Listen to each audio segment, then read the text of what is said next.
Welcome back to another edition of Six Borough Sports.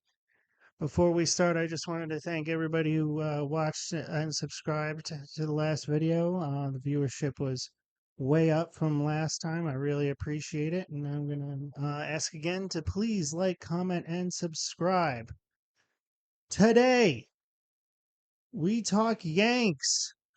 We talk Marlins, the first Six Borough Sports series of the season between Miami and New York. We talk Mets, who, at least for now, have guaranteed a split with the Braves, but we'll get more into that. And then we'll finally end up with the Miami Heat and the New York Knicks getting ready for the NBA playoffs.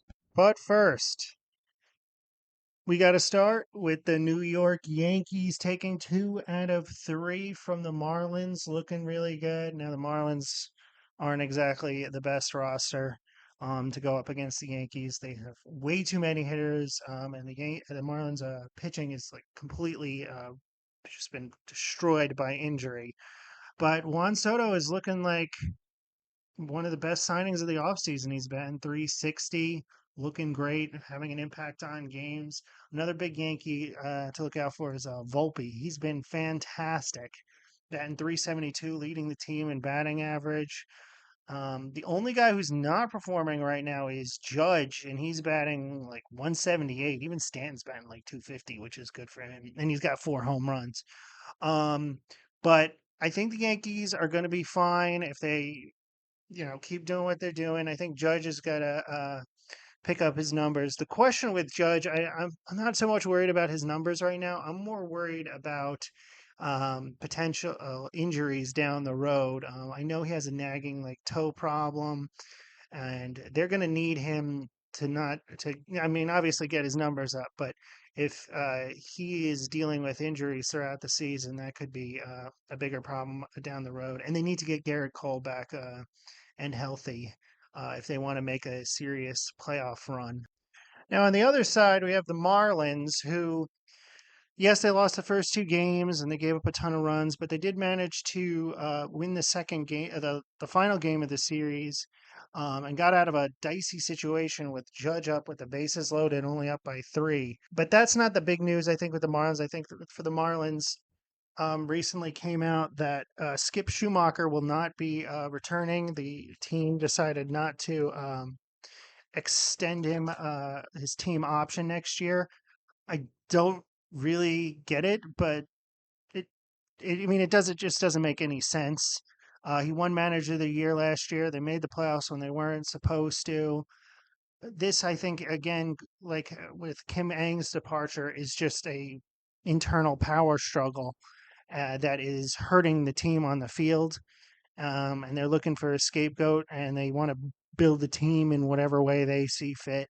I don't like this. The Marlins do this every 3 years or so. It's like another blow up, rebuild, trade everybody for assets and nothing. Like they're going to trade Sandy for like a ham sandwich, like they did with Giancarlo Stanton, like they did with Miguel Cabrera. They just give away the best players for nothing. And they would have done that with Jose Fernandez, I think, if he was still around. They just keep doing this. It's just part of like following this team. They refuse to make any sort of continuity and build towards the future, or spend any money on top of it. They were decimated by like other teams coming in and like taking Birdie and taking Wendell and Soler, and they're going to raid them even more at the deadline. It's going to be they're going to be bare bones by the end of the season, I think, and it's really sad because I think there's a lot of talent on the team, and if they made some right moves and invested a little money, they could be a dangerous playoff team. Maybe not this year, like I said, because of the injuries, but they did have a lot of potential last year. I thought they were kind of going to be the Cinderella team, but it turned out that it was the Diamondbacks. But they had a lot of potential and they played really well last year, and then they're just throwing it all away. I do find it kind of an interesting story that could happen where if Boone ends up having a bad year and the Yankees have a disappointing season, it's not trending that way right now. But if they do, based on the Marlins and Yankee connection with all these former coaches and players and stuff, that if Boone has a bad year, we could see Skip Schumacher being the next Yankee manager. But that's not the direction it looks like it's going here right now. But it's a long season, and I think there are more injuries in the horizon for the Yankees. Not coming from a point of I'm hoping that happens. It's just the way the season goes. But we'll see how that pans out. But Skip Schumacher is definitely going to be a wanted commodity over the offseason unless there's something that we don't know about him that comes out down the road, kind of like Joe Girardi, where he everywhere he goes he ruffles feathers, and that might be the case. But right now, yeah, it kind of sucks. If you're a Marlins fan, I know I don't have a reputation for having the biggest fan base. It's just we're taking away talent just to over internal struggle. It doesn't make sense. But we'll see what happens. That was a good win, at least, to not get completely, be one of the worst teams. I mean, they are record wise, and I think they will be just because of injury. But that was a good win. It showed some backbone, and they didn't blow it, and they were trending in that direction with Judge up. Moving on to the New York Mets taking two of three from the Braves. It was a four-game series, but the game on Wednesday was rained out. They had to move it to September, which is kind of obnoxious because we don't want to play the Braves in September after what happened in 2022. But the Mets looked really good in the first game. They ruined Hank Aaron night, which is always great. Really appreciate that. A fun fact about Hank Aaron, a lot of people don't know, some people know, but Hank Aaron and his brother Tommy Aaron hold the record for most home runs by a pair of brothers in their career. Which also reminds me that the other day, for the first time in Major League Baseball history, two brothers hit a home run in the same inning. Josh and Bo Naylor both play for Cleveland, and they both hit a home run in the same inning. So that was pretty cool. But for the Mets, finally, Nimmo and McNeil are starting to open up and hit better. This is great. Today they scored 16 runs on the Braves, and we had a great Luis Guillorme relief appearance for the Braves, which is always fun. Guillorme used to do that for the Mets a lot. But the Mets, they're finally starting to get the hitting together. Nimmo has been hitting like crazy. He already has 10 RBIs, but like most of them came in the first game and the last game of this series. So that was a good win. They're getting closer and closer to 500. They just need to, keep hitting, and hopefully Senga comes back soon. And then they're going to get JD Martinez. We did get some bad news that they had to put Senga on the 60-day DL. I was hoping he was going to come back sooner. Uh, but they are pitching well, so hopefully they can keep it together until he gets back. And like I said, they're going to get some help with JD Martinez. But really like Tyron Taylor. He's been great for them so far. And DJ Stewart has started to pick it up as well. So if they can just keep up the hitting and get the pitching together, keep the pitching together, they should be okay. And hopefully they can get back to a winning record. And again, also going back to that first series where they got swept, I think that the Milwaukee is a good team, and I'm not sure about Detroit. They're playing pretty well, but Detroit also there was some just like unfortunate scenarios that happened and fluky, weird scenarios, typical Mets scenarios that happen against Detroit. But they seem to have righted the ship a little bit, and it's surprising because it happened down in Atlanta of all places. But it's great to see that they went in and ruined Hank Aaron Day, and then in the final game, they went ahead and scored 16 runs. But it'll be interesting to see how they keep the team together going forward.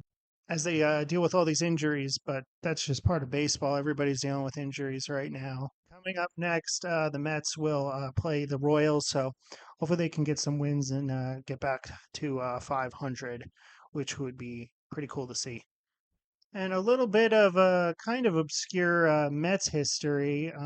Pat Zachary, a pitcher for the New York Mets who was involved in the Tom Seaver trade with the Reds, passed away at the age of 71. But in 1978, he was in the dugout, and a Mets manager, Joe Torre, had replaced him with a relief pitcher that had blown some other win opportunities for him earlier in the season. And he gave up the relief pitcher gave up the go ahead run, and he proceeded to kick a helmet, and he hit the stairs, breaking his foot, and he was out for the rest of the season. Just thought that was another little interesting Mets like history little story. Would like to do more, sports history stories on this channel. So if that's something you guys want to hear about, please leave a comment and I'll be sure to include them in more videos.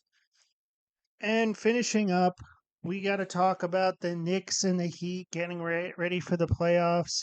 The Knicks have solidified their playoff position, so they're making the playoffs. It's just a matter of seeding. It will be interesting to see what happens without Julius Randle going forward in the playoffs.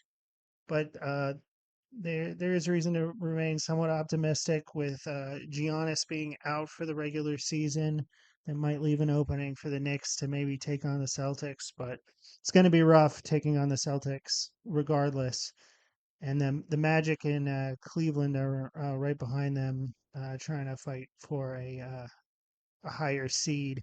The Heat, on the other hand, right now are the eighth seed. They're not in the play-in, but I don't think they're going to be in the play-in just based on the current standings. So they're just fighting for a better seed. I think right now they would play I want to say the Bucks. If I'm not 100% sure how the new seeding works, but if they play the Bucks, that would actually probably be pretty good for them. They played the Bucks last year and gave them a terrible time. Jimmy Butler, that fourth quarter Jimmy Butler put up last year was absolutely amazing. Um, but yeah, the right now the middle of the East is kind of just fighting for seeding. So we'll see what happens. The Heat had a pretty bad loss against the Sixers, who they needed to get better to beat to get better seeding. And then last night on national television, they played the Mavericks, and the Mavericks have been playing really well. Kyrie finally is settling in Dallas, so they needed that win, but they didn't get it. Now we'll see. So the Heat kind of feel off this year, but they kind of felt off last year as well. So we'll see what happens when the playoffs start, because that's a completely different animal, and no one prepares for a playoff series better than Spolstra in the league right now, I think. But that's it for this week. I'm going to try to be more consistent. I really appreciate all the support on that last video. I really went off compared to the weeks before. So I'm going to keep posting and try to do it every Friday morning. I record this on Thursday nights and then post it on Friday morning. I'm going to keep that same structure. But please remember to like, comment, and subscribe, and we'll see you next week.